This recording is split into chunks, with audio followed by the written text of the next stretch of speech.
I feel is an accidental comedy there, because it has spawned memes which we still...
Why, hello there YouTube and welcome back to 31. So we're on day 16 now and it's a Monday, so that means three things. First of all, it is day 16, meaning it is the halfway point. So we've had 15 reviews, we've got another 15 to go after this one. And also it is the start of a new week, meaning it's the start of a new theme, and I said yesterday it is 70s week. Doing the Travolta pose there. It's 70s week, meaning I'll be reviewing horror movies that came out between 1970 and 1979, or if a horror movie is set in the 70s but didn't come out in the 70s, but it's still a 70s set film and has all the 70s glamour and everything, I will be considering that too, because there are two movies in this week which didn't come out in the 70s but are set in the 70s. So it's the first day of 70s week, so let's get going, shall we? So I thought I would kick off 70s week with the Brit horror classic, that is The Wicker Man.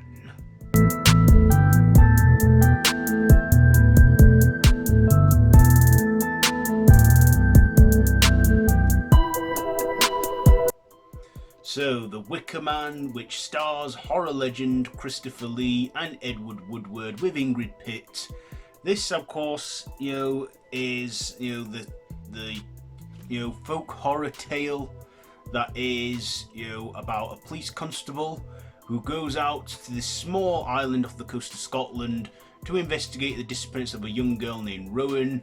And of course he meets the locals there who are in the middle of some festivities going on, and as he's at the island and the village, he sees that there are strange and bizarre things happening with their leader Christopher Lee, who leads the show.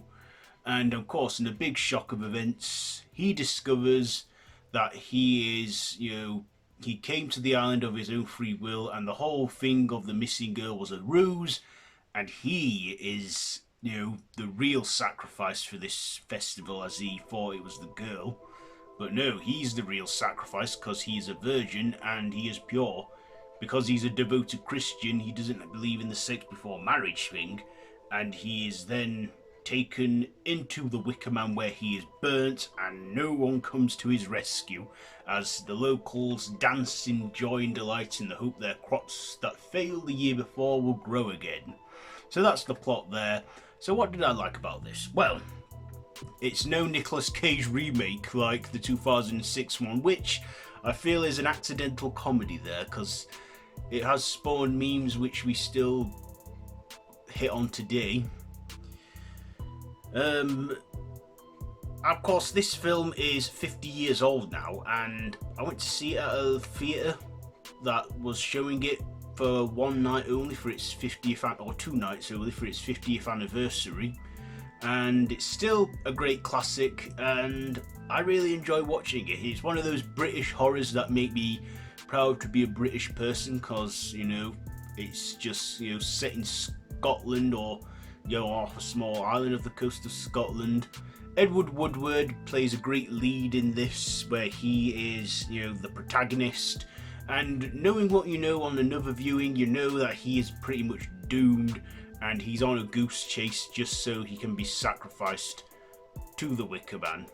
I also loved Christopher Lee's performance in this. He was a great support act in this, and of course, he is no stranger to horror. We all know him as, Dracula, Frankenstein's monster, and so many other Hammer horror classics that he's been in, and yeah, you can't go wrong with some good old Lee. And, this film was great. I also think some of the songs were good in this. I like to think of this movie as like a part musical too, and I think it has that in there. We have singing and dancing, naked rituals, and spring harvests. A lot of bizarre, weird stuff going on there, and also people dressing as animals. And then there's that bit where Christopher Lee's skipping and prancing in a dress with long hair. Yeah, very bizarre, but that's folk horror for you. And of course, we've had so many other folk horrors over the years where it's like a strange village with witty, weird locals. Like, we've had Midsommar, which is the most recent folk horror I can think of that came out in recent years. That was a good film, and I was like, this is just like The Wicker Man, but I enjoyed that film too. But yeah, I just love a good folk horror. I mean, it is a slow burn too, but to me, it's one of those slow burns that are worth the payoff. You see all these bizarre things happening around him, you see him go out on this, ordeal, he's doing his job, he's trying to be a good person, and return this girl to her family that's been reported missing. And of course, we find out to his shock that there is no missing girl. This film's over 50 years old now, so if I'm giving any spoilers, you had 50 years to check this movie out. And of course, it's all a big build up to the Wicker Man reveal where they burn him. And we don't see the Wicker Man until like the very end when he's sacrificed. And it's like you feel for him, you feel like you want help to come for him, but and I know that it doesn't. He's pretty much doomed, and he arrives in time for his appointment with the Wicker Man, which is like their pagan god. They follow pagan rituals and that. I mean, there is some slow building drama and that in there, but I like it though. That's the mystery of this film. I think that's why it's aged so well throughout the years. And even with our two main leads no longer with us, the fact that we're still talking about them today, they did something right. This even influenced the 2006 remake, which of course is an American remake with Nicolas Cage, which is just awful, but in a good way. We're not talking about the remake though. We're talking about this 1973 original. So is there anything I didn't like? Well, like I said, it's a slow burn, but doesn't bore me to the point where I'm like thinking, oh God, will they get on with it? I can watch this film and still enjoy watching it with the 70s feel and the cinematography, and so yeah, I do enjoy watching this film, The Wicker Man. It is a classic, and yeah, I love it. So my ratings, what will I rate this one? You know what? I'm in a good mood today. I have a lot of good things to say of this film. I think I will give this 5 stabs out of 5. 5 stabs out of 5 for The Wicker Man. So there you go. There is my review for today. Have you seen this one? Let me know down in the comments below if you have, and if you like this video, be sure to give it a big thumbs up and to share with your friends, and feel free to subscribe to the channel if you haven't already, and to hit that notification bell. Excuse me a moment.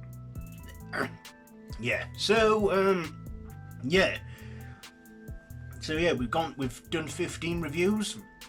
Well, 16 now, because we're at the halfway point, and yeah, only 15 more to go. I can't believe how fast this 31 goes. It seems to go by fast every year.